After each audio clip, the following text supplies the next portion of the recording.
Maayong adlaw kaninyong tanan. So karong adlaw na ata dinhi sa Barangay Marilog proper no aron sa pag witness no kay karon gi pa schedule sa tuang punong barangay ang maong blessings no or bindita sa pare no nga na-assign dinhi sa Lumundaw sakop sa Barangay Marilog proper. Ang kini nga area kung nakita ninyo dinhi sa likod mao kini nga gym nga mo nahagsaan sa wingban ngo gagikan sa Cagayan no nga adunay karga nga Ribisco nga product mga biscuit kini. So mao ang hinungdan sa pagkalas sa kuan unom ka nangamatay no lakip na niini ang pangsionaris nga barangay tanod ug kauban pa gyud ang iyahang asawa. Ang nakasakit niini kay ang nabilin ang iyang mga anak upat ka buok nga nawad-an kini og inahan ug amahan. So karon nakadesisyon si punong barangay nga ang kini nga area pablisingan sa maong pari aron nga malikay na kini sa mga disgrasya ng mga pagsulay mga daotang ehemplo nga umuanhi pa niining lapita o mo mahadlok na si kapitan nga basin unya nga mukalas na pod og kining mga tao nga madisgrasya ug aduna na pod madisgrasya niining lapita. So nakadesisyon ang ato ang punong barangay nga kini pablisingan pabinditahan no sa pare aron nga malikay sa maong nga mga trahedya. Kaya dili siya gusto nga mausab ang maong trahedya nga nikalas og unom ka tao ug kining mga angol ug na adunay hapit nga mga putulan og tiil. So mao ni nga ang ato ang punong barangay nangita gyud siya paraan nga malabanan kini nga mga trahedya dinhi sa Barangay Marilog proper labi na dinhi kini nga gym nga likudo gyud kaayo nga hagsaanan gyud og kini mga trahedya. So aron malikayan o maharangan kini nga mga pagsulay mga dili maayo kini binditahan sa maong pari na taga diri sa Barangay Marilog proper na assign sa Lumundaw. So karong adlaw ato ang witnessan no ato ang witnessan kung unsa na ang ginahimo sa pare sa sulod ato ang tan-aw kung giunsa niya kini pagbasbas no sa mao nga bindita o nalukop ba kini sa palibot tan-aw nato unsa ang ilahang ginahimo ug mga kauban ini.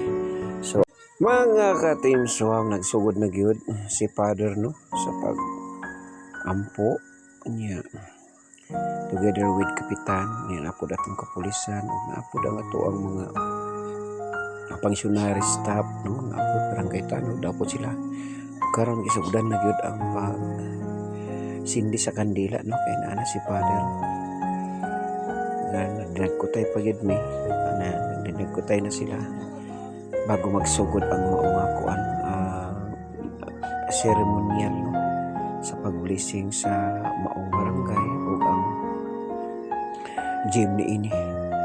So kinahanglan jud kini blessingan no kay aron sa kini nga malikay sa mga trahedya sa kay matud pa sa mga kadaghanan nga kinahanglan jud daw nga bendisyonan nga maong area labi na sa gym o kini sa barangay. So ang ato ang punong barangay gituman niya kini aron sa paglikay sa mga trahedya. So bisan pa man sa mga trahedya nga dili gid nato na mahibaw-an dili nato patakabalo nga kanus amo abot ang mga trahedya. So moto nga nakadesisyon po si kapitan nga para maatbangan masdangan makontrahan ang kining mga bad spirit nga muanhi aning Barangay Marilog proper labi na sa gym. So muna nga ipabindisyonan ipabinditahan niya kini aron sa pagkuha sa mga daotan nga mga ehemplo, mga daotan nga mga dili maayo nga naa dinhi dapita. Kay matod pa ni kapitan nga ang mao nga trahedya dili lang kay kini manggod ang unang nahitabo. So kadtong paglingkod pud ni ng barangay, pagsugod yun niya og lingkod, aduna na po nahitabo diri og namatay dinhing dapita. Kana gyud di ko anan ni father. So na po'y namatay anay tungod sa paglingkod ang driver pud nga nadisgrasyahan pud dinhi. So karon ang ato ang kuan si father na nagsuroy-suroy na si father aron sa pagbindita ni ini niya ang mga staff ug ang iyang PSL na pabiling lang kini sa gilid. Si father lang ang naglakaw-lakaw niya kay para mabindisyonan ug masabligan jud kini og kining tubig nga adunay bindita. Ang uban niini ini punong barangay nga kailangan pasudlon sa mga kwarto-kwarto sa office kay para mawala ang kining mga bad spirit aning dapita diha sa sulod. Kay matod pa sa uban nga mga lupyo o mga tao daw nakakita diri sa sulod sa barangay Marilu proper nga aduna sila makita nga dili maayo no, nga mga anino daw nga dili maayo dinhi sa barangay Marilu proper mga office. So kita nila na mo to gipaapil na lang sa ato ang punong barangay, sa mga opisina, barangay staff nga opisina diri sa barangay staff, secretary, apil na pod ug ang kusina niini na apil na pod ug ang last niini ang sa taas na pod nga mga kuan office no, labi na sa opisina ni punong barangay. So si father gipasakag yun nato dito sa taas sa second floor aron nga maapil og blessing o magbinditahan kami. Isunod-sunod lang ni sa iya para mawitnessan nato ang kining pag-blessings na sa iya opisina diri sa kilid, labi na sa atubangan ani. Kay matud pa sa mga lumulupyo ang uban, nagpicture daw sila diha unya lahi daw ang ligawas sa atubangan no, mga anino daw sa dili maayo nga mga naw busa. Angayan yun nga binditahan kini og pinaagi sa pulong sa Dios no, nga mawala ning mga dili maayong ehemplo diri sa sulod. So si kani ang sa session hall pod gipasulod ni kapitan aron nga maapil pod kini og kani pagkahuman ani sa baba na. Sunod lang gid mi ani aron nga mahuman kini nga mao nga kuan, mahuman kini nga mao nga bendita.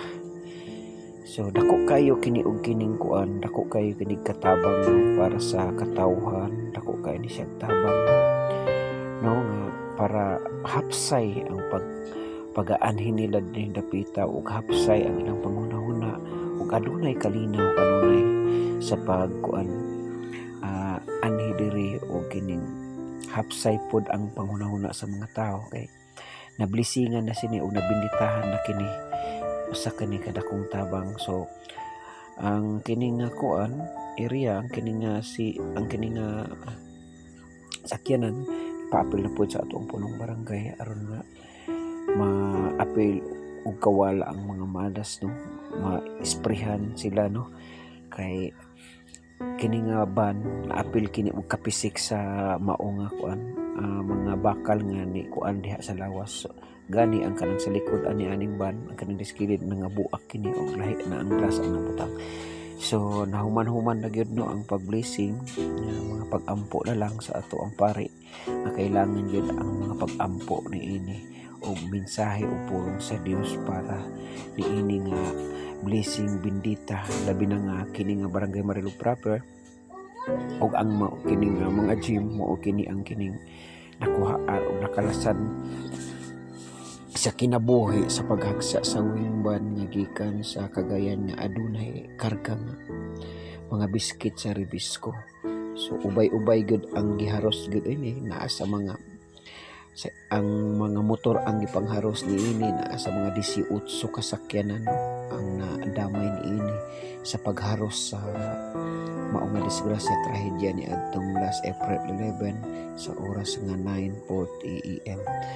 So karon dili nato mahuman kini nga bendita, dili humanon sa ato ang Father kung walay mga pag-ampo diha sa atong buhi nga Dios aron nga totally na gyud nga mawala ang kini nga mao nga mga kuan sa trahedya dinhi sa barangay Maradog proper.